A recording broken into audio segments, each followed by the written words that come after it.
एक भोंदू रहता था, पर वो इतना सीधा था कि सब प्यार से उसको भोंदू ही बुलाते थे। गायों की सेवा करता था और जिस आश्रम में रहता था वहां के गुरुदेव शाम को प्रवचन करते थे तो सबसे पीछे बैठ के सुनता था। भोंदू को लगता था गुरुजी जो बोल रहे हैं ये बिल्कुल सत्य है, इसमें कोई झूठ नहीं है। एक दिन गुरुजी प्रवचन करते हुए बोले, यमुना के पल्ली पार भांडीर वन में ठाकुर जी गैया चराने आए। भांडीर वन का नाम सुनते भोंदू कान खड़े हो गए। बोले भांडीर वन तो मैं जाता हूं गैया लेके, मुझे तो कभी मिले नहीं वहां पे।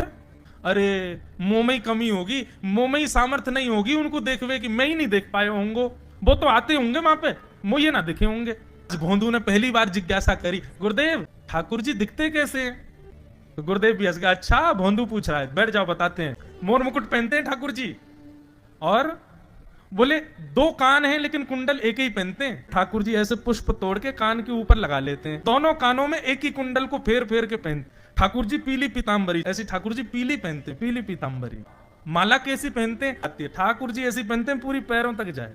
ये देखो गुरु जी कह रहे हैं तो निश्चित है भंडीर वन में आते हैं ठाकुर जी। भोंदू अपनी गैया लेकर के भांडीर वन पहुंच गया। गैया चर रही थी, अब भोंदू ढूंढ रहा है, कभी वृक्ष के नीचे जाके देखे, कभी कहीं देखे, कभी ढूंढे कहीं से चंदन की सुगंधी आ जाए। गुरुजी बता रहे थे उनमें से चंदन की सुगंधी आती है, क्या पता कन्हैया यहीं कहीं हो। इतने भाव से, इतने प्रेम से और इतने भोलेपन से ढूंढने लगा ठाकुर जी को, और ठाकुर जी नहीं मिलते ना तो अपने आप को ही कोसता, मुंह में योग्यता ना होगी, यही मारे ना मिल रहे, ठाकुर जी तो यही है। गुरु जी की बात गलत नहीं है, ठाकुर जी तो यही है। उसके उस सहज भाव पर, उसके उस सरल भोंदूपने पर ठाकुर जी रीझ गए। और इतने में ही भोंदू हताश निराश उदास बैठा था, खुद को कोस रहा था, मुंह में योग्यता ना है, मुंह ठाकुर जी मिलना है रहे। इतने में ही देखा सामने से असंख्य गायों का झुंड आ रहा है, और भोंदू ने जैसी उन गायों को देखा, ऐसी गाय कभी देखी नहीं, अलग गाय, सींग चमक रहे हैं, सींगों के ऊपर के भाग में सोने चांदी मढ़े हुए हैं, ऐसी ऐसी सुंदर सुंदर तंदुरुस्त गैया। तभी देख रहा है भोंदू, पीतांबरी पहनी है, गले में वैजंती माला धारण की है, सिर पर पाग पहनी है, एक कान में कुंडल है, मंद मंद मुस्कुरा करके दतुइयां दिखा रहे हैं, कटाक्ष नेत्रों से कभी इधर देख रहे हैं कभी उधर देख रहे हैं, अपनी वेणु को कमर में कस करके गैयाओं के गले में गलवैयां डाल करके श्याम सुंदर भोंदू की तरफ चलते भय आ रहे हैं। ये दृश्य देख करके हाथ पांव कांपने लगे भोंदू के।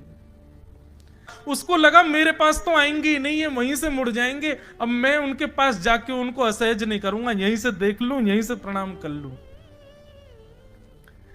लेकिन जैसे जैसे प्रणाम करके ऊपर देखता, ठाकुर जी और पास आ रहे हैं, और पास आ रहे हैं, और पास आ रहे हैं। जैसे ही ठाकुर जी आकर के बैठे, भोंदू के पास शब्द नहीं है, हाथ पैर कंपित हो रहे हैं, उसको सूझ ही नहीं रहा करूं क्या मैं, इनके लिए क्या बिछाऊं, कहां बैठाऊं।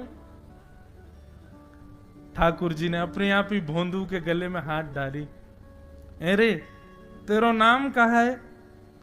जैसे ही ठाकुर जी ने नाम पूछा, भोंदू अपना ही नाम भूल गया, बोले मुझे याद ही नहीं मेरा नाम क्या है, पर प्रेम से सब लोग मुझे भोंदू बुलाते हैं। अब तो भोंदू नाम सुनते ही ठाकुर जी ताली दे दे के हंसने लगे, तेरा नाम भोंदू है? बोले हाँ मेरा नाम भोंदू है। और ठाकुर जी आपको अच्छा लगो? बोले हाँ बहुत अच्छा लगो। आपको नाम कहा है? ठाकुर जी बोले तुम वो ना जाने? बोले जानू तो ना हूं, लेकिन गुरु जी ने जैसो रूप बताया वैसो ये आपको, तो आप कहीं नंद नंदन तो नहीं हो? ठाकुर जी बोले हाँ मैं नंद नंदन नहीं हूं, यशोदा जी को लाला, नंद जी को लाला। भोंदू बोलो जय हो भगवान, आज आपके दर्शन है गए। गुरु जी और सब बालकन को तो आप शायद रोज ही मिलते होंगे, लेकिन मैं ही अभागो, मुंह को आप आज ही मिले हो। ठाकुर जी बोले अब चल बात मत बनावे, जल्दी कछु खवा, मुंह को भूख लग रही है। भोंदू एक कपड़े में रोटी बांध के उसमें मिर्च और गुड़ रख करके लेके गया। 2 रोटी थी। भोंदू ने जैसे ही खोली, एक रोटी ठाकुर जी के सामने धर दी, एक अपने पास रख ली। बोले मैं भी तो खाऊंगा। ठाकुर जी ने बढ़िया रोटी ऐसे घुमाई और प्रेम से गुड़ खामे और रोटी पान लगे प्रेम थे, और ठाकुर जी तो चप चप करके नेक देर में पा गए। भोंदू तो भूल ही गयो, मुंह खानो भी वो ठाकुर जी को ही देख रहा है। ठाकुर जी बोले और जोर की भूख लगी, ला अपनी रोटी दे दे। भोंदू बोलो मुंह को भी भूख लगी है। बोले अच्छा चल आधी आधी खा ले, या मैं आधी तू खा ले आधी मैं खा लूं, दोनों खा लिए। कल ते नेक्स्ट से ज्यादा सी रोटी ले आइयो, भूख ज्यादा लगे, और सुन यही समय आइयो, मिलूंगा कल भी तोते। ठाकुर जी अपने मार्ग पर चले गए। भोंदू इतना प्रसन्न है, बोले आज मुझको ठाकुर जी मिल गए। गुरुदेव के प्रवचन का समय हो गया, भोंदू पीछे जाके बैठ गया, अपने गुरुदेव को प्रणाम करे, इनकी कृपा से ठाकुर जी मिले। उसने किसी को नहीं बताया, उसको लगा सबको ही मिलते हैं भगवान, मुझे ही मिले हैं बहुत दिन बाद। दूसरे दिन भोंदू खूब सारी सामग्री रसोई घर में इकट्ठा करके जाने लगा। किसी ने जाके गुरुदेव से कह दिया कि भोंदू बहुत सारी सामग्री ले जा रहा है। गुरुदेव ने जाके कही, भोंदू इतनी सामग्री ले जा रहा हो भैया, वो भंडारो करेगो का? नहीं गुरुजी भंडारो तो नहीं करूंगा, वो नंद नंदन नाम है, वो यशोदा नंदन मदन मोहन, वो अपनी गैया चरा के आए, कल भी आए, मेरी रोटी खा गए, मैं भूखो ही रहेगा कल। या हमारे ज्यादा सी ले जा रहा हूं, बेचारे बहुत भूखे आए कल, कि उनको पेट भर जाएगा, मैं भी पा लूंगा, या हमारे गुरुजी आज ज्यादा सामग्री ले जा रहा हूं।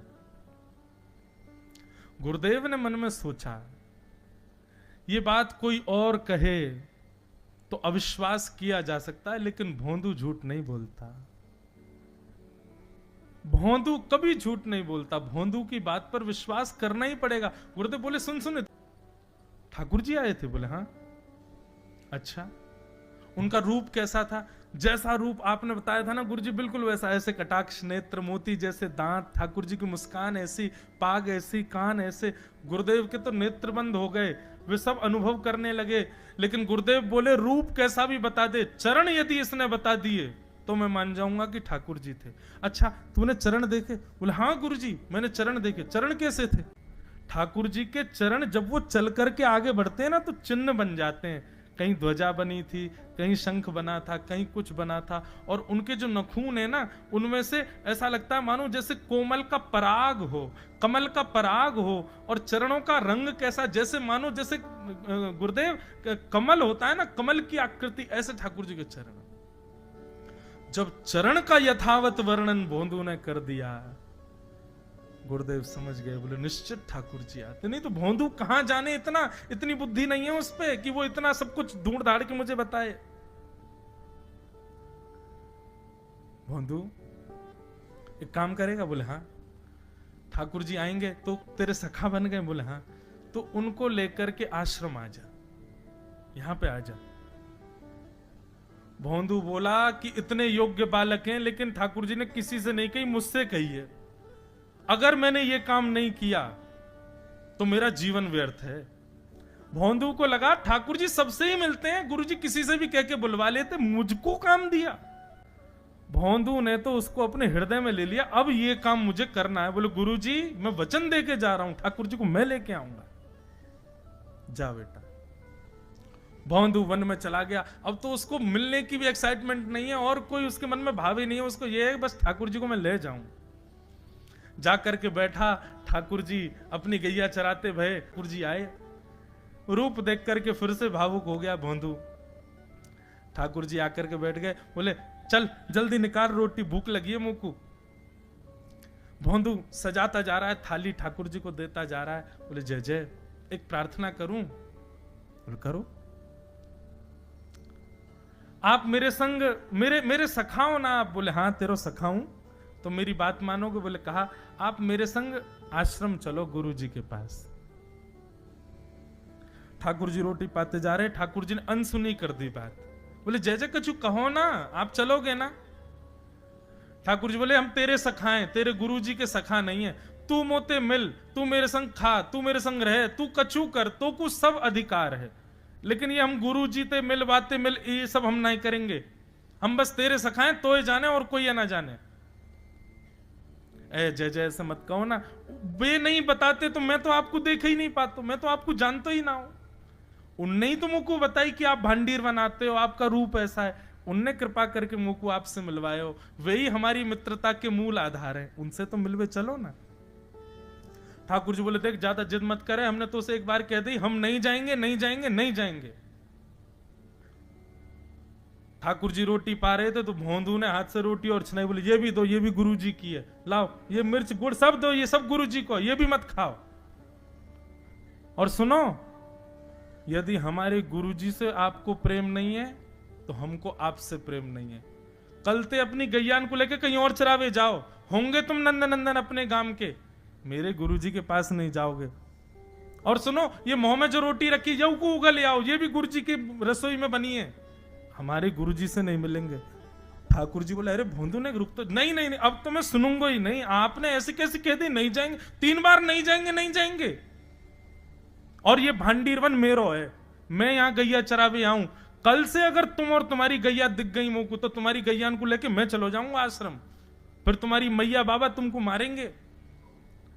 ठाकुर जी बोले अरे भोंदू इतना नाराज? बोले यदि मुंह से मित्रता रखनी है तो मुंह को वचन देना पड़ेगा कि आप आश्रम चलोगे, और अगर आपने फिर से नहीं कही तो मैं जा रहा हूं वापस, और कभी आपको मुख नहीं देखूंगा, अपना मुख नहीं दिखाऊंगा। ठाकुर जी बोले इस मुख को देखने के लिए या संग के लिए लोग पता हो तो कितनी तपस्या करें। बोले जो तपस्या करें उनको मुबारक, तुम मुंह को ना चाहिए, मुंह ना मिलनो तुमते, मुंह कोई गरज ना पड़ रही तुमते, आज तक नहीं मिले कल ही तो मिले हो मोते, वो भी गुरुदेव की कृपा से मिले हो, जाओ मत मिलियो, मुझे ना चाहिए तुम। ठाकुर जी बोले मैं तो ना जाऊंगा, मैं तो तेरे पास ही रहूंगा। बोले तुम मत जाओ मैं जा रहा हूं। कि जाने लगा वापस। भोंदू, ठाकुर जी पुकार रहे हैं भोंदू को, मानो जैसे त्रिलोकी लेके जा रहा है वो ठाकुर जी की, जैसे मानो पूरा ऐश्वर्य ठाकुर जी का ले जा रहा हो। अरे भोंदू ने रुक तो जा। भोंदू बोला अपना मुख भी नहीं दिखाऊंगा यदि आप नहीं चलोगे तो। भोंदू थोड़ी दूर गया, ठाकुर जी को लगी वापस आ जाएगा, थोड़ी और दूर गया, लगा अब आ जाएगा, लेकिन जब भोंदू दिखना बंद हो गया हमारे ठाकुर जी विचलित हो गए, दौड़े भोंदू की तरफ। ठाकुर जी दौड़ करके गए और जाकर के भोंदू के पित्ती पे चढ़ गए। बोले ले चल अपने गुरुदेव के पास, चलूंगा तू जहां कहेगो, लेकिन तो दूर नहीं जान दूंगा। और भोंदू ठाकुर जी को ऐसे ऊपर चढ़ा करके लेकर के आश्रम जा रहा है। गुरुदेव आकर के खड़े हो गए और मन में बस विचार कर रहे थे, हाथ पांव कांप रहे थे, बोले ठाकुर जी आएंगे कि नहीं। इतने में ही भोंदू आया और तभी देखा भोंदू के पिद्दी पर ठाकुर जी टंगे भय आ रहे हैं।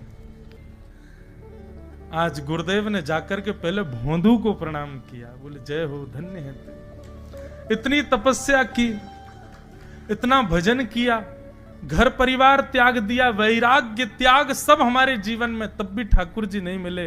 लेकिन वारे भोंदू, तेरी सरलता, तेरी सहजता, तेरा ये निर्मल भाव कि ठाकुर जी तेरे अधीन होके यहां आश्रम तक चले आए।